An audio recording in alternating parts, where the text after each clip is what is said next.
Kapasitor atau kondensator adalah komponen listrik yang digunakan untuk menyimpan muatan listrik.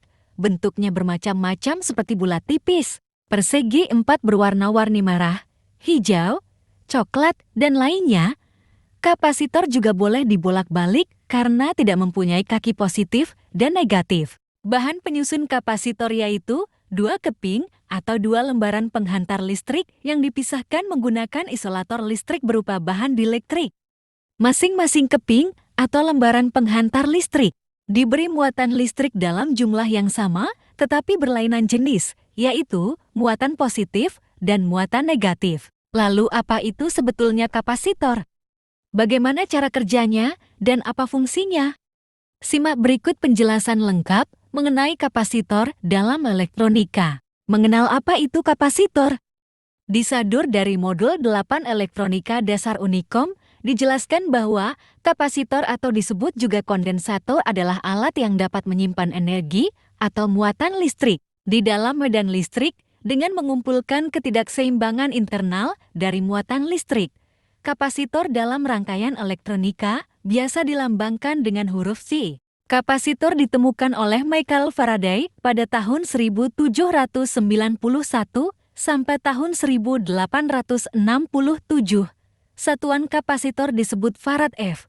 1 farad sama dengan 9 kali 1011 cm persegi atau wujud dari luas permukaan kepingan tersebut.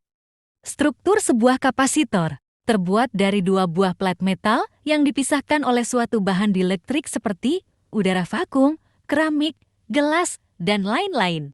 Jika kedua ujung plat metal diberi tegangan listrik, maka muatan-muatan positif akan mengumpul pada salah satu kaki elektroda metalnya pada saat yang sama. Muatan negatif terkumpul pada ujung metal di arah yang satu lagi. Muatan positif tidak dapat mengalir menuju ujung kutub negatif, dan sebaliknya muatan negatif tidak bisa menuju ke ujung kutub positif. Muatan elektrik ini tersimpan selama tidak ada konduksi pada ujung-ujung kakinya. Fungsi kapasitor. Fungsi penggunaan kapasitor dalam suatu rangkaian. 1. Sebagai kopling antara rangkaian yang satu dengan rangkaian yang lain pada PS. 2. Sebagai filter dalam rangkaian PS. 3. Sebagai pembangkit frekuensi dalam rangkaian antena. 4. Menghemat daya listrik pada lampu neon. 5. Menghilangkan bonceng loncatan api bila dipasang pada saklar. 6. Menyimpan muatan listrik. 7. Kopling antara rangkaian yang satu dengan rangkaian lain. Jenis kapasitor. Kapasitor terdiri dari beberapa tipe, tergantung dari bahan dielektriknya. Untuk lebih sederhana, dapat dibagi menjadi 3 bagian, yaitu kapasitor elektrostatik, elektrolitik, dan elektrokemikal. Kapasitor elektrostatik. Kapasitor ini adalah kelompok kapasitor yang dibuat dengan bahan dielektrik dari keramik, film, dan mika. Keramik dan mika adalah bahan yang populer serta murah untuk membuat kapasitor yang kapasitansinya kecil. Kapasitor elektrolitik. Kelompok kapasitor elektrolitik terdiri dari kapasitor-kapasitor yang bahan dielektriknya adalah lapisan metal oksida.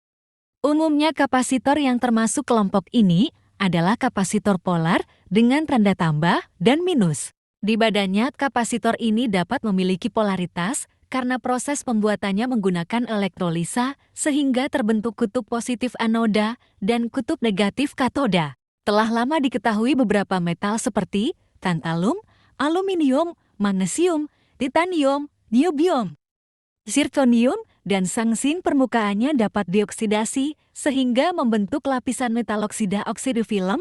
Lapisan oksidasi ini terbentuk melalui proses elektrolisa seperti pada proses penyipuhan emas. Kapasitor elektrokemikal. Satu jenis kapasitor lain adalah kapasitor elektrokemikal. Termasuk kapasitor jenis ini adalah baterai dan acu. Pada kenyataannya, baterai dan acu adalah kapasitor yang sangat baik.